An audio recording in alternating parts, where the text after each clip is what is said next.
Hello and welcome to today's lesson where we're looking at the GE McKinsey matrix. Now, the McKinsey matrix is a strategic tool used for portfolio planning, and a business portfolio is simply a group of businesses that collectively make up a company. Now, these individual businesses are often referred to as strategic business units, or SBUs for short. So as an example, we have Hilton Hotels. The Hilton Hotels group is made up of many SBUs, such as Hilton Doubletree, Conrad Hotels, and the Waldorf Astoria Hotels.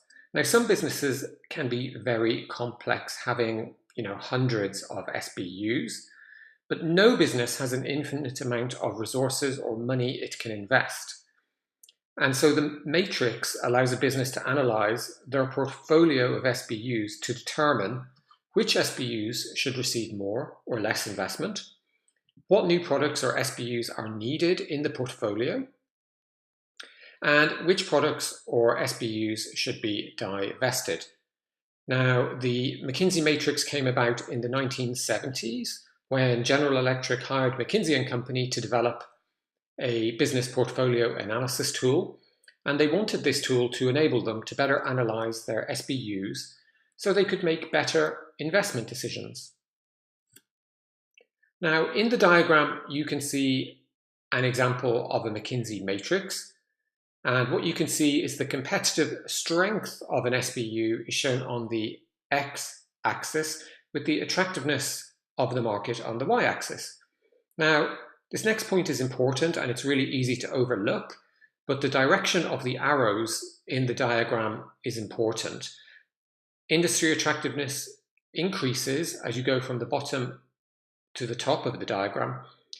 But note that business unit strength decreases as you move from left to right, and that's not normally what you see in a diagram with two axes. So once the SBUs have been plotted on the matrix, then we can create investment strategies based on where each SBU appears in the matrix. Now, broadly speaking, you've got three options available for each SBU. And the first option is grow, which you can see in green, and typically you will invest in a business that falls in this area.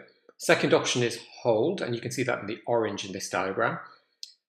And in this case, the potential of this particular business isn't obvious. Now, that's not to say that investment won't be made in this business, but it is to say that investment shouldn't be made in this business until all the investments in the grow SBUs have been made.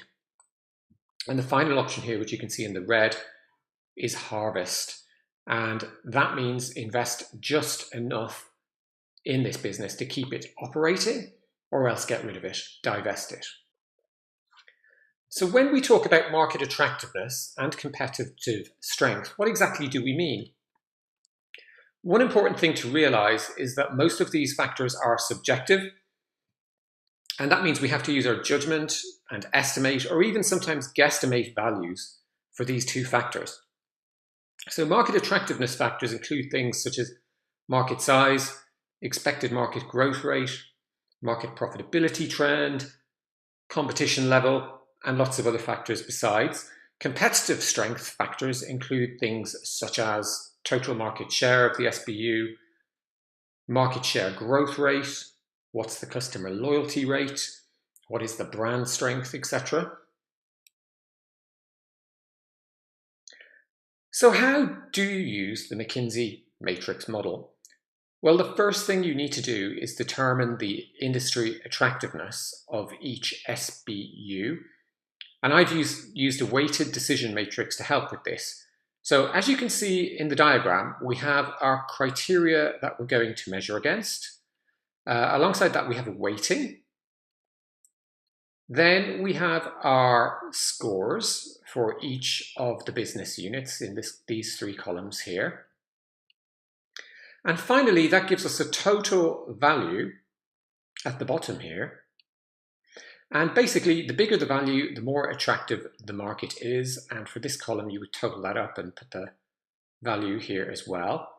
Now, if you want a copy of this weighted decision matrix, then I've attached a link to it at the bottom of this video so you can use it for your own purposes. So once we've identified the attractiveness of the industry for each SBU, the next step is to do exactly the same, but this time we look at the competitive strength of each SBU, and again you can use the same weighted decision matrix to do that. So now that we have the industry attractiveness for each SBU and the business unit strength for each SBU, the next step is to plot the information onto the matrix. And you can see that here as it's done for 5 different SBUs.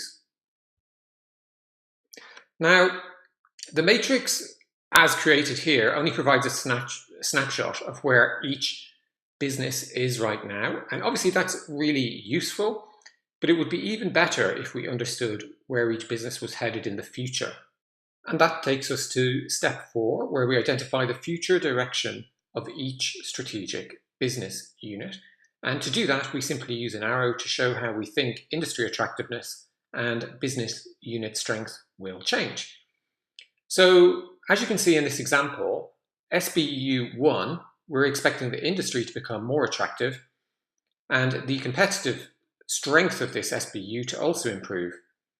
Contrast that with SBU 2. Here we expect the industry to become less attractive and the competitive position of this SBU to decline over time.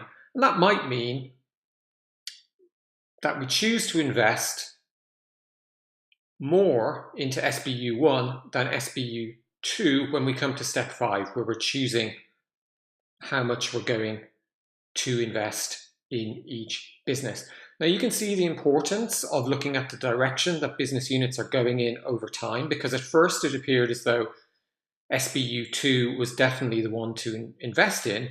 But once we looked at the expected future position, you can see that the future attractiveness of this industry is going to reduce over time, whereas the attractiveness of SBU 1 is only going to increase. Now, the matrix makes it clear that some SBUs warrant investment more than others, but that doesn't necessarily mean that's where money should be invested. And there's a bunch of reasons for this. Now, it could be that one business doesn't need much capital investment to grow. Conversely, another business may require a really large upfront investment. And nor does the diagram tell you how much to invest or in which areas of an SBU to invest. So let's say you decided you wanted to invest in SBU 1. Would you put that money into marketing, or would you put it into R&D or some other area? So you still need more analysis to work out exactly what you're going to do. So in summary, many businesses have multiple strategic business units or SBUs, and they are all competing for investment. Now in that situation, it can be difficult for an organization to decide where to invest its limited resources. And the McKinsey matrix provides a structured means to help you understand where to make these strategic investments. Now it works by plotting both industry attractiveness and market competitiveness for each SBU. And this mapping is done not only for the current situation of the business unit, but also for where the business expects to be in the future. And it's this information about current and future business attractiveness that can then be used to help an organization make good investment decisions.